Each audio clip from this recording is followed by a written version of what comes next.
నమస్తే అండి, నేను మీ రేవంత్ చలమల. సో ఈ రోజు మన పోర్ట్ఫోలియోస్ని ఎలా కన్స్ట్రక్ట్ చేసుకోవాలి, అసలు నేను ఎలా చేస్తాను అది చెప్తాను. How do I do my research work, అసలు నేను ఏ విధంగా పోర్ట్ఫోలియో కన్స్ట్రక్షన్ చేస్తూ ఉంటాను నా క్లయింట్స్ కోసం. So I try to explain that. So the process. So మార్కెట్స్లో వాలటాలిటీ అయితే ఇంకా పోలేదు. సో మార్కెట్స్ ఇంతకుముందు మనం చూసినటువంటి బుల్లిష్ మార్కెట్స్ లాగైతే డెఫినెట్గా ఉండవు. మార్కెట్స్ అనేవి ఎప్పుడైనా కానీ స్ట్రక్చరల్ సైకిల్లో ఉంటూ ఉంటాయి. కొన్నిసార్లు బులిష్ మార్కెట్ వస్తుంది, కొన్నిసార్లు బ్యారిష్ మార్కెట్స్ వస్తుంది. But majority of the time markets అనేది మాత్రం స్ట్రక్చరల్ సైకిల్స్, అంటే మనకి సెక్టోరియల్ సైకిల్స్ కూడా పైకి వెళ్తూ ఉంటుంది. సో ఇక్కడ బులిష్ మార్కెట్ అంటే ఏంటి, దీని మీ తేడా ఏంటి, మరి ఇది కూడా పైకి వెళ్తుంది ఇది కూడా పైకి వెళ్తుంది కదా అంటే, బులిష్ మార్కెట్లో ప్రతి ఒక్క సెక్టార్ సపోర్ట్ చేసుకుంటూ లార్జ్ మిడ్ స్మాల్ దేంతో సంబంధం లేకుండా అన్ని కలిపి పైకి వెళ్తే ఫాస్ట్గా పైకి వెళ్తుంది. బట్ సెక్టోరియల్ సైకిల్స్ జరుగుతున్నప్పుడు జనరల్గా మార్కెట్స్ అప్పుడు కూడా పైకి వెళ్తాయి, కానీ వన్ ఆన్ వన్ సపోర్ట్ చేసుకుంటూ నిదానంగా పైకి వెళ్తూ ఉంటాయి. సో బేసిక్ ఇటువంటి మార్కెట్ స్ట్రక్చర్స్ లో మనం ఏ విధంగా మన పోర్ట్ఫోలియో కన్స్ట్రక్షన్ చేసుకోవాల్సిన అవసరం ఉంటుంది. సో ఎక్కడ సెలెక్ట్ చేసి ఏ ఫండ్ లో పెట్టినా కానీ అక్కడ ఫండ్ మేనేజర్ సెలెక్ట్ చేస్తారు కదా, మనం ఎందుకు, ఇక్కడ మన ప్రత్యేకత ఏముంది, ఇక్కడ అడ్వైజర్లు ఎందుకు, మనం ఎందుకు, మన రీసెర్చ్ ఎందుకు, మన టైం ఎందుకు అని అంటే 100% మీరు ఇక్కడ దీని మాట వినాలి. ఏంటి అసలు ఇక్కడ మ్యూచువల్ ఫండ్ అడ్వైజర్ కైనా కానీ చాలా నియమాలు ఉంటాయి. వాళ్ళకి నచ్చినట్టుగా ఏది పడుతుంది మార్చడానికి కుదరదు. ఒక స్మాల్ క్యాప్ ఫండ్ మీరు తీసుకున్నారండి, దాని వాల్యుయేషన్ బాగాలేదు, ఆ విషయం ఫండ్ మేనేజర్ కూడా తెలుసు, మనకంటే బాగా చదువుకున్నోళ్లే కదా, వాళ్ళకు కూడా తెలుసు. కానీ వాళ్ళకి ఆప్షన్ లేదు, వాళ్ళు స్మాల్ క్యాప్ లో ఉండాలి, వాళ్ళ ఎక్స్పోజర్ ఎక్కువ ఇవ్వాల్సిందే. మిడ్ క్యాప్ లోనే ఉండాలి, ఆప్షన్ లేదు. మల్టీ క్యాప్ లో ఉంటే రెండింటికి కూడా ఎక్స్పోజర్ ఇవ్వాల్సిందే, బాగోలేదని తెలిసినా ఇవ్వాల్సిందే. మరి ఎట్లా దీని నుంచి ఎట్లా ఎస్కేప్ అవుతాం? అందుకే కదా మన మార్కెట్లో 36 కేటగిరీ మ్యూచువల్ ఫండ్స్ ఎవాల్వ్ అయినాయి. వీటన్నిటిని వాడుకొని పోర్ట్ఫోలియోని కన్స్ట్రక్ట్ చేయాలి అని చెప్పేది. సో ఇక్కడ construction of a portfolio does good return, not selection of a mutual fund. ఒక ఫండ్ కాదు రిటర్న్ ఇచ్చేది, ఒక పోర్ట్ఫోలియో కన్స్ట్రక్షన్ మంచి రిటర్న్ జనరేట్ చేస్తుంది. సో ఇక్కడ మ్యూచువల్ ఫండ్ పోర్ట్ఫోలియోని ఏ విధంగా కన్స్ట్రక్ట్ చేయాలి? సో ఇప్పుడు మార్కెట్లో జరుగుతున్నటువంటి పరిస్థితులకు అనుకూలంగా మన అవసరాన్ని బట్టి ఏ సెక్టార్కి ఎంత వెయిటేజ్ ఇవ్వాలి నిర్ణయం తీసుకోవాలి. అది నిజంగా పాసిబులా? మనం అనుకున్నట్టుగా కొన్ని సెక్టార్స్కి అసలు మనం వెయిటేజ్ ఇవ్వగలుగుతామా మ్యూచువల్ ఫండ్లో?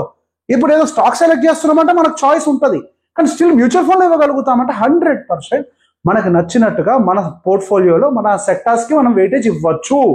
అండ్ ఇంకొక థియరీ కూడా రన్ చేస్తూ ఉంటారు, 5 మ్యూచువల్ ఫండ్స్కి మించి సెలెక్ట్ చేయొద్దు. ఇదంతా సోదండి, 100% సోదిని బల్ల కొద్ది చెప్తా. లేదు ఎవడైనా ఇది ఖచ్చితంగా రైట్ అని చెప్తున్నాడా? నాకు సెబీ గైడ్ లైన్స్ లో కానీ ఎంఫీ గైడ్ లైన్స్ లో కానీ 5 మ్యూచువల్ ఫండ్స్ కంటే ఎక్కువ సెలెక్ట్ చేయడం వల్ల రిటర్న్స్ రావు, డైవర్సిఫికేషన్ జరుగుద్ది అని ఎవరైనా అక్కడ రాసుంటే నాకు చూపించమనండి. అది జరగదు అని ఇప్పుడు నేను చూపిస్తాను, విత్ ప్రూఫ్లు ఉన్నాయి. పోర్ట్ఫోలియో కన్స్ట్రక్షన్ నేను ఏ విధంగా చేస్తాను అన్న దాంట్లో అదంతా చూపిస్తాను. నేను 10 ఫండ్స్ మినిమం సెలెక్ట్ చేస్తాను, నా క్లయింట్స్ అందరికీ తెలుసు. ఆ 10 ఫండ్స్ నేను సెలెక్ట్ చేసినప్పటికీ ఓవర్ డైవర్సిఫైడ్ కాకుండా కాన్సన్ట్రేటెడ్ పోర్ట్ఫోలియో ఏ విధంగా నాకు బిల్డ్ అవుతుందో నేను చూపిస్తాను. I will tell you that. So basic గా మ్యూచువల్ ఫండ్ ఒక క్లయింట్ మన దగ్గరకు వచ్చి చేస్తున్నప్పుడు I have to take care everything. అన్నిటి గురించి కొద్దిగా చదివి చెయ్యాలి, దాని గురించి చాలా టూల్స్ ఉంటాయి. సో నేను ఏ విధంగా మ్యూచువల్ ఫండ్ పోర్ట్ఫోలియోని కన్స్ట్రక్ట్ చేస్తానో అది నేను మీకు ఎక్స్ప్లెయిన్ చేసే ప్రయత్నం చేస్తాను. నేను ఫస్ట్ చూసేటప్పుడు అసలు గ్లోబల్ ఎకానమీ ఏ విధంగా పనిచేస్తుంది, అదేవిధంగా లోకల్ ఎకానమీ ఏ విధంగా పనిచేస్తుంది, దాంతో పాటు ఏ సెక్టార్స్ ఏ కండిషన్స్ లో ఉన్నాయి, అంటే దీన్ని టాప్ టు డౌన్ అప్రోచ్ అని అంటాం. పైనుంచి చూసుకుంటే కింద దాకా వస్తాం అనమాట. ఇది నేను ప్రైమరీగా ఫాలో అయ్యి ఎప్పుడైనా థియరీ. సో దీంట్లో ఈ విధమైన స్టడీ చేయడానికి ఖచ్చితంగా కొంతవరకు ఎకనామిక్ అండర్స్టాండింగ్ ఉండాలి, హిస్టారికల్ స్టడీ కూడా చేసుకుని ఉండాలి. అది చేసినప్పుడే నెక్స్ట్ ఏం జరుగుతుందో యాంటిసిపేట్ చేస్తాం. లేకపోతే ఏం చేస్తామంటే న్యూస్లోకి వచ్చేదాకా వెయిట్ చేస్తాం. నాలాంటి వాళ్ళు ఇంకొకరు వచ్చి చెప్పేదాకా వెయిట్ చేస్తాం. సో సహజంగా నేనైనా ఎవరైనా ఏం చేస్తారు, కొద్దిగా టైం పోయిన తర్వాత చెప్తారు, ముందు ఎవరు చెప్పరు. ఎందుకు? ముందు వాళ్ళ ఎంట్రీలు తీసుకోవాలి కదా. ఎంత పెద్ద ఇన్వెస్టర్ అయినా కానీ కొద్దిగా టైం తీసుకుంటాడు, అంటే వాళ్ళ ఎంట్రీలు తీసుకునేదాకా వెయిట్ చేసి తర్వాత విషయాన్ని బయట చెప్తారు. లేకపోతే వాళ్ళకి మంచి ఎంట్రీలు ఎందుకు దొరుకుతాయి? ఆ మాట కోసం మరి నేను కూడా నా క్లయింట్స్ విషయంలో నేను స్వార్థంగా ఉంటాను కాబట్టి నేను కావాల్సిన అన్ని చేసిన తర్వాత బయటకే చెప్తాను, ఓకే ఇవన్నీ నేను చేశాను అని. సో ఇప్పుడు ఈ అప్రోచ్ లో కరెంట్ మార్కెట్ సినారియోని ఎగ్జాంపుల్ గా తీసుకుందాం. నేను ఎగ్జాక్ట్ గా తీసుకోమంటలేదు, ఎగ్జాంపుల్ గా తీసుకోమంటున్నాను. కరెంట్ మార్కెట్ సినారియో ఏముంది? ప్రపంచం అంతా టారిఫ్ రిలేటెడ్ ఇష్యూస్ జరుగుతున్నాయి. ఎవరికి వాళ్ళు డొమెస్టిక్ కన్సంప్షన్ కావాలని ఫైట్ చేస్తున్నారు. చైనా, ఇండియా, అందరి గోల అదే domestic consumption. So primary focus అంతా ఇప్పుడు ఎక్కడ ఉందండి? డొమెస్టిక్ కన్సంప్షన్ లో ఉంది కదా. ఈ డొమెస్టిక్ కన్సంప్షన్ లోకి వచ్చేసరికి ఏమేమి ఉంటాయండి? ఫస్ట్ లెవెల్లో వచ్చేసి బ్యాంకింగ్ కన్సంప్షన్ అవన్నీ ఉంటాయి, దాని గురించి కూడా మాట్లాడతాను. బ్యాంక్ ఉంటుంది, ఎన్బిఎఫ్సిస్ ఉంటాయి, తర్వాత ఏముంటాయి, ఎఫ్ఎంసీజీ ఉంటుంది, అండ్ తర్వాత ఏముంటుంది, కన్సంప్షన్ రిలేటెడ్ అని. కన్సంప్షన్ అనేది ఒక థీమ్ అంటాం యాక్చువల్గా. ఇందులోకి వచ్చేసరికి మళ్ళీ ఆటో, XYZ ఇవన్నీ కూడా వస్తూ ఉంటాయి అనమాట. సరే, ఇందులోకి వచ్చేసరికి మళ్ళీ ప్రైమరీ హెల్త్ కేర్, ప్రైమరీ అనకూడదు, హెల్త్ కేర్ సెగ్మెంట్ ఉంటుంది. అదేంటి హెల్త్ కేర్ సెగ్మెంట్? అక్కడ US లోనేమో టారిఫ్లు పెంచితే హెల్త్ కేర్ ఇక్కడ రాస్తున్నాను అంటే, US కి ఎక్స్పోర్ట్ చేస్తే గట్టిగా 15-16%. మునిగిపోతామా? ఏమీ కాదు, మనకు నష్టం జరిగేది ఏం లేదు. సో బేసిక్ ఇప్పుడు ఏంటి, మనం అవాయిడ్ చేయాలి అంటే ఏమి అవాయిడ్ చేస్తాము? సహజంగా ఇప్పుడు ఏమేమి నెగిటివ్ ఉన్నాయి, ఐటీ, ఇది అవాయిడ్ చేస్తున్నా నేను చెప్పట్లేదు, సహజంగా మనం రాసుకునేది. తర్వాత ఇంకో ఏం మాట్లాడుతున్నారు, ఆటో, ఈ రెండింటి గురించి మాట్లాడుతున్నారు. ఈ రెండింటి గురించి మాట్లాడుతున్నప్పుడు నేను డైరెక్ట్గా ఏమి అవాయిడ్ చేయను, మళ్ళీ నేను దాన్ని కొద్దిగా లెక్కలేసే ప్రయత్నం చేస్తాను. డొమెస్టిక్ కన్సంప్షన్ ఆటో సెగ్మెంట్ వస్తుంది కదా, 2 వీలర్ వెహికల్స్. ఇక్కడ డబ్బులు వస్తే ఫస్ట్ చేసేది ఏంటి, ఒక కారు కొనుక్కోవటము, ఒక ఇల్లు ఒక 2 వీలర్ కొనుక్కోవడం, ఇవన్నీ కూడా చేస్తుంటారు కదా. మరి అట్లాంటప్పుడు ఆటోను పూర్తిగా ఎందుకు అవాయిడ్ చేస్తాం? ఇప్పుడు ఆటోకు ఉన్నటువంటి సమస్యలు ఏదో కొన్ని స్టాక్ స్పెసిఫిక్, కొంత సెగ్మెంట్ స్పెసిఫిక్ ప్రాబ్లమ్సే కానీ entire auto is not bad. So అంత బాగానే ఉంది. అండ్ దాని తర్వాత ఏం చూస్తాను నేను, వాల్యుయేషన్స్ చూస్తాను. వాల్యుయేషన్స్ తో పాటుగా ఏం చూస్తాను, కంపెనీ యొక్క నెంబర్స్ ఇప్పుడు క్వార్టర్స్ లో ఎట్లా వస్తున్నాయో చూస్తాము. ఏది మనం ఏ స్క్రూటినీ చేసేటప్పుడు అఫ్ కోర్స్ వీటన్నిటిలో కూడా ఇవన్నీ ఖచ్చితంగా ఫాలో అవుతాము. ఖచ్చితంగా రెడ్ జోన్ లో పెట్టిన వాటికి మళ్ళీ ఇవి కూడా ఎగ్జామిన్ చేస్తాను ఎక్స్ట్రా, నిజంగానే రెడ్ జోన్ లో పెట్టాలా అని. అప్పుడు ఏంటి, ఓకే ఇవన్నీ కూడా బాగున్నాయి అనుకోండి, తీసుకొచ్చి ఇందులో యాడ్ చేస్తాము. And next IT. అసలు ఐటీ అనగానే ఇప్పుడు భయపడుతున్నారు, అబ్బో ఐటీ అని. ఏమొద్దు ఐటీ, ఒకప్పుడు కంప్యూటర్ వస్తే మనుషులకు ఉద్యోగాలే ఉండవు, మనుషులందరూ ఖాళీ అయిపోతారు అన్నారు. ఖాళీ అయ్యారా? ఇంకెక్కువ బిజీ అయ్యారు, ఇంకెక్కువ ఉద్యోగాలు వచ్చాయి. ఇప్పుడు కూడా అంతే, సమస్యలనే కొంతకాలమే ఉంటాయి. ఐటీ లేకుండా అసలు ఇందులో ఏ ఒక వ్యవస్థను నడుస్తుందా? ఐటీ లేకుండా ఏ వ్యవస్థ నడవదు. అసలు ఐటీ పనిచేసేదే మిగతా వ్యవస్థల కోసం. మిగతా వ్యవస్థలు ఉన్నంతకాలం ఐటీకి ఏమవుతుంది? Be practical. అది మన ఇండియన్ ఐటీ సెగ్మెంట్ అంతా service oriented, labour oriented.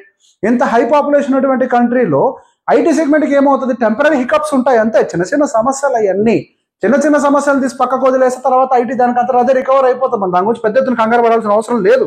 Maybe temporary problems, ఆ టెంపరీ ప్రాబ్లమ్స్ వదిలేయాలి. ఇప్పుడు ఎన్ని ఐడెంటిఫై చేసాం. ఇప్పుడు నేను ఏ విధంగా నేను నా మ్యూచువల్ ఫండ్స్ ఒక్కొక్క ఫండ్ని ఏ విధంగా సెలెక్ట్ చేయడానికి ట్రై చేస్తాను. ఇప్పుడు నెక్స్ట్ అది పాయింట్. సో ఫండ్ సెలెక్షన్ విషయంలోకి వచ్చేసరికి నేను కొన్ని నియమాలు ఖచ్చితంగా ఫాలో అవుతాను. గివ్ మీ అ సెకండ్ అండి. సో ఫండ్ సెలెక్షన్ విషయంకి వచ్చేసరికి సో బేసిక్ ఏంటి అని అంటే, మేము అంటే కొంచెం అదంతా అడ్వైజరీ బేస్డ్ ఉంటుంది కాబట్టి, అంటే మేమంతా మ్యూచువల్ ఫండ్ డిస్ట్రిబ్యూటర్లం కాబట్టి ఏదో 4 టూల్స్ ఎక్కువ వాడే ప్రయత్నం చేస్తాం. అంటే ఏదో ఒకటి ఉండాలి కదా, కనీసం మీకు చూపించుకోవడానికైనా, లేకపోతే వినేటట్లేరు ఎవరు. సో కనీసం దానికోసమైనా కానీ కొన్ని ఎక్కువ వాడే ప్రయత్నం చేస్తాం. సో బేసిక్గా మా దగ్గర ఉండేటువంటి టూల్స్ అనేవి వెన్ కంపేర్ టు, అంటే మీకు రెగ్యులర్గా ఏవో చూస్తుంటారు కదా, వాటితో కంపేర్ చేస్తే అవి కొంచెం డిఫరెంట్గా ఉంటాయండి, కొద్దిగా డిఫరెంట్గా ఉంటాయి. రెగ్యులర్గా మీరు ఈటీ మనీ, గ్రో, పేటిఎం, ఎక్స్పైజ్ ఇట్లాంటి రకరకాలు అన్ని వాడుతూ ఉంటాం కదా. సో వాటితో కంపేర్ చేస్తే కొంచెం తేడాగా ఉంటాయి. అంటే ఏం లేదండి, కొన్ని 4 టూల్స్ ఎక్కువగా వాడుకుంటూ ఉంటాం. సో బేసిక్ ఇప్పుడు మనం ఏం చేసాం, సెక్టార్స్ అనేది స్పెసిఫిక్ చేసాం. ఈ సెక్టార్స్ అనేది స్పెసిఫిక్ చేసిన తర్వాత నేను ఎందులో పెట్టుబడి పెట్టాలని నిర్ణయాలు తీసుకోవాలి కదా. అంటే ఇప్పుడు నేను బ్యాంకింగ్ ఎంత వెయిటేజ్ ఇవ్వాలి, ఐటీకి ఎంత వెయిటేజ్ ఇవ్వాలి, ఆటోకి ఎంత వెయిటేజ్ ఇవ్వాలి, కన్సంప్షన్కి ఎంత వెయిటేజ్ ఇవ్వాలి, XYZ వీటన్నిటికి వెయిటేజ్ డిసైడ్ చేయాలి. ఇవి డిసైడ్ చేసేటప్పుడు మరి డెఫినెట్ గా మనము ఆ సెక్టార్స్ అనేవి ఏ మ్యూచువల్ ఫండ్స్ లో ఉన్నాయి అనేది కూడా తెలుసుకోవాలి కదా. అవి తెలుసుకోవడం కోసం అని చెప్పేసి ఒక చిన్న టూల్ ఉంటుంది మాకు సెక్టార్ సర్చ్ చేయడానికి. ఆ సెక్టార్ సర్చ్ లోకి వెళ్ళి, ఇప్పుడు ఫర్ ఎగ్జాంపుల్ మనం బ్యాంకింగ్ మీద ఫోకస్ పెట్టాలనుకుంటున్నాం కదా ఫస్ట్, సరే బ్యాంక్ అని ట్రై చేద్దాం. ఈ బ్యాంక్ లోకి వెళ్ళిన తర్వాత ఏంటి, ఇప్పుడు నాకు అన్ని కాదు, ఇప్పుడు బ్యాంక్ లో ఏదో నామకేవాస్ అట్లా ఇసుక జల్లితే నాకు వద్దు, మినిమం నాకు 20-30% సాలిడ్ వెయిటేజ్ ఉండాలి, ఏది పడితే నాకు అది వద్దు అని అనుకుంటే ఎక్కడికి వచ్చి ఏం చేస్తాం, వెయిటేజెస్ మారుస్తాం. సో నాకు మినిమం 30% వెయిటేజ్ ఉండేటువంటి మ్యూచువల్ ఫండ్స్ అన్ని లిస్ట్ అవుట్ చేయని, అది లిస్ట్ అవుట్ చేయని చెప్పిన తర్వాత టోటల్ వెయిటేజెస్, వాటి ఏఎం, వాటికి సంబంధించిన పర్ఫార్మెన్స్, XYZ అన్ని వస్తాయి. సో వీటన్నిటిలో నుంచి ఏదో ఒక మ్యూచువల్ ఫండ్ పిక్ చేసి, అదర్ సెక్టార్స్ ఏమున్నాయో మళ్ళీ వాటిని ఇండివిజువల్గా ఎవాల్యుయేట్ చేసి, previous performance, past performance, the fund manager history అంతా చెక్ చేసి, అప్పుడు ఒక్కొక్క దానికి ఇట్లా ఫండ్స్ స్క్రూటినీ చేయడం మొదలు పెడతాం. ఇవన్నీ స్క్రూటినీ చేసిన తర్వాత ఒక 10-12 ఎన్నో కొన్ని మ్యూచువల్ ఫండ్స్ని అయితే సెలెక్ట్ చేసుకుంటాం ఫైనల్ గా కింద మీద పడి. వీటన్నిటిని సెలెక్ట్ చేసుకున్న తర్వాత ఏం చేస్తాం, ఒక పోర్ట్ఫోలియో కన్స్ట్రక్షన్ తయారు చేస్తాం.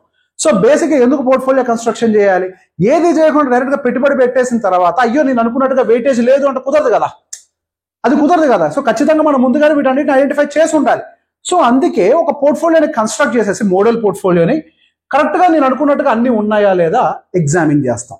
సో ఇక్కడ మీరు చూసినట్లయితే ఓకే, నేను అనుకున్నాను బ్యాంకింగ్స్ బాగుంటాయి, హెల్త్ కేర్ సెగ్మెంట్ కావాలనుకుంటున్నాను, కన్స్యూమర్ ఫైనాన్స్ కావాలి. నేను ఐటీ నేను బ్యాడ్గా చూడట్లేదు, మీరందరూ బ్యాడ్గా చూస్తే ఐ డోంట్ మైండ్, బట్ నేనైతే బాగానే చూసుకున్నా. సో బ్యాంక్స్ కి 13% ఇచ్చుకున్నాం, ఫార్మాసిటికల్ కి 9, ఐటీ సర్వీసెస్ కి 8, consumer finance 6, wireless and telecommunication services వీటన్నిటికి కూడా నెక్స్ట్ మనకి 4, ఆయిల్, గ్యాస్, కన్స్యూమబుల్ ఫ్యూయల్స్ మన ఇండియాలో వాడుకునేటివి అవన్నీ 3.7, కెమికల్స్, ఇన్సూరెన్స్, క్యాపిటల్ మార్కెట్స్ అంటే మన మార్కెట్స్ అంటే మన మ్యూచువల్ ఫండ్ ఇండస్ట్రీస్, XYZ. ఇప్పుడు డబ్బులు మిగిలితే ఏం చేస్తారు, మ్యూచువల్ ఫండ్ లో పెట్టుబడేగా పెట్టేది, అంటే డొమెస్టిక్ కన్సంప్షనే కదా. సో అవి పెరుగుతాయన్న నమ్మకం, hotels, restaurants, luxury events. So basic ఇట్లా ఇవన్నీ చేసి ఒక 10-12 మ్యూచువల్ ఫండ్స్ ఒక కేటగిరీ ఒక పోర్ట్ఫోలియో కన్స్ట్రక్ట్ చేస్తే సో ఈ విధంగా ఓవరాల్గా ఎక్కడున్నాయి అని చెప్పేసి కొంత స్క్రీనింగ్ చేస్తాం. ఆ స్క్రీనింగ్ అంతా చేసిన తర్వాత ఇండివిజువల్గా స్టాక్స్ బయట వెయిటేజ్ కూడా. ఇప్పుడు ఈ వెయిటేజ్ జస్ట్ ఒక్క మ్యూచువల్ ఫండ్లోది కాదు. నేను చెప్పిన 10-12 నేను మ్యూచువల్ ఫండ్ పేర్లు చెప్పకూడదు అంటే సెబీ నియమాలు దట్ ప్రవర్తించలేను. లైసెన్స్ ఉన్నోడు కదా, తేడా వేస్తే ఎత్తి బయటపడేస్తారు. కాబట్టి నేను నియమాల ప్రకారం ఫండ్ పేర్లు చూపించకుండా కన్స్ట్రక్షన్ గురించి చెప్తున్నా. ఈ విధంగా 10-12 ఫండ్స్లో మొత్తం యావరేజ్ తీసేస్తుంది సాఫ్ట్వేర్. తీసేసిన తర్వాత అప్పుడు మళ్ళీ అగైన్ ఏ స్టాక్లో ఎంత వెయిటేజ్ ఉంది. ఇందాక ఒకటి చెప్పానే 5 ఫండ్సే సెలెక్ట్ చేయండి, 5 ఫండ్స్ కంటే ఎక్కువ సెలెక్ట్ చేస్తే డైవర్సిఫికేషన్ ఎక్కువైపోద్ది, మొత్తం గలీజ్ అయిపోతుంది అని చెప్పి మీరు 5 ఫండ్స్ సెలెక్ట్ చేస్తే ఇంత కాన్సన్ట్రేటెడ్గా వెయిటేజ్ బిల్డ్ చేయగలుగుతారా? నాట్ పాసిబుల్ కదా. But I'm able to build the concentrated portfolio right for my clients.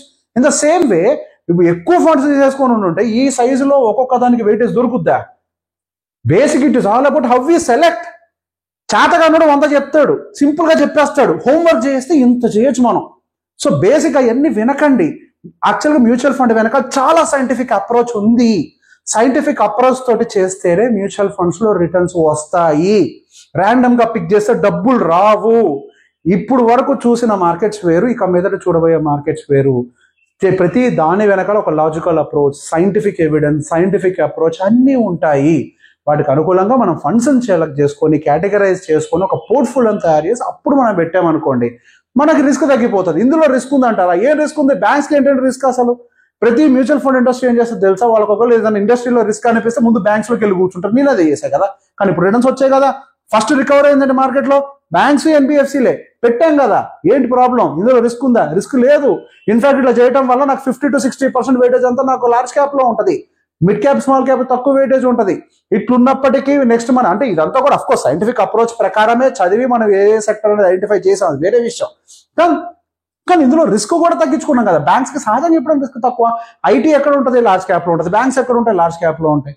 And ప్రతి ఒక్క దానికి కూడా ఇంత లార్జ్ క్యాప్ కూడా ఎంత వెయిటేజ్ ఉంది చూడండి. కనిపించే అన్ని కూడా లార్జ్ క్యాప్లు, ఎక్కడ స్మాల్ అండ్ మిడ్ క్యాప్లు, అన్ని మంచి మంచి పెద్ద కంపెనీలు. ఎక్కడ రిస్క్ ఉంది? రిస్క్ తగ్గించుకుంటూ రిటర్న్స్ తెచ్చుకోవాలి. అంటే ఎప్పుడైనా జస్ట్ రిటర్న్స్ మీద ఫోకస్ చేయకుండా ఆ రిటర్న్స్ తెచ్చుకునేందుకు ప్రాసెస్ మీద ఫోకస్ చేయాలి. ఇది ప్రాసెస్. ఈ విధంగా ప్రాసెస్ మీద ఫోకస్ చేస్తూ కొద్దిగా అక్యుములేట్ చేసుకుంటూ వెళ్తే మంచి పోర్ట్ఫోలియో మనకు బిల్డ్ అయ్యే అవకాశాలు ఉంటాయి. ఈ వీడియో కనుక నచ్చినట్లయితే సబ్స్క్రైబ్, లైక్ చేయండి. Thank you very much.